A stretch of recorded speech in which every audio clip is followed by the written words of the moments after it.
اس وقت جو دشمن دین ہے نا، وہ ہماری روح کے ذائقے کو چینج کر رہے ہیں.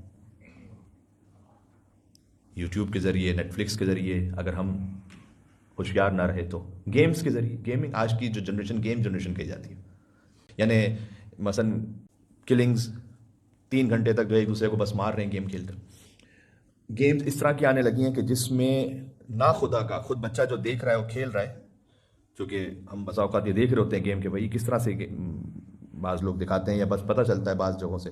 اچانک ایک ایسی خاتون کی تصویر آ جائے گی کہ جو انتہائی نامناسب لباس میں گیم کھیلتے کھیلتے، وہ بھی اس گیم کا حصہ ہے مثال کے طور پر، اسے اس کو بچانا ہے یا اس کو مارنا ہے، اسے اٹھا کے لے کے جانا ہے فرض کیجیے. اب نا خدا کا یہ اس کے لیے بہت ہی کامن چیز بن رہی ہے. اس کے لیے اس ڈریس کی شرم و حیا ختم ہو رہی ہے، پتہ بھی نہیں چل رہا. یہ بچوں کا معاملہ ہے. بڑوں کے لیے یوٹیوب پہ کوئی ڈرامہ دیکھ لیجئے، کوئی اور سیریز دیکھ لیجئے، بہت راحت کے ساتھ ایک خاتون کو سکھلایا جائے گا کہ مثال طور پر آپ کے لیے ضروری نہیں ہے کہ آپ اپنے شوہر سے وفادار رہیں گے. اب وہ اسٹوری 1 گھنٹے میں ہے لیکن خود بخود سب کانشیسلی اس کے دماغ میں ہے. ایک مرد کے لیے یہ بہت آسانی سے اس کو بتلا دیا جائے گا یا اس کے دماغ میں ڈال دیا جائے گا کہ اگر اس کا نکاح کے بغیر نامشروع تعلق کسی نامحرم سے ہے تو اس میں کوئی حرج نہیں ہے.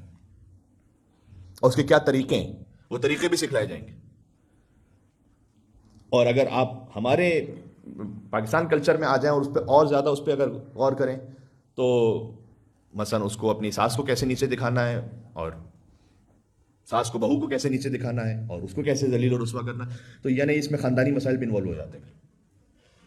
تو یہ دشمن ہماری روح کے ذائقے کو بدل رہا ہے، بہت خطرناک ہے، جس میں بچے کیا بڑے بھی انوالو ہو جاتے ہیں.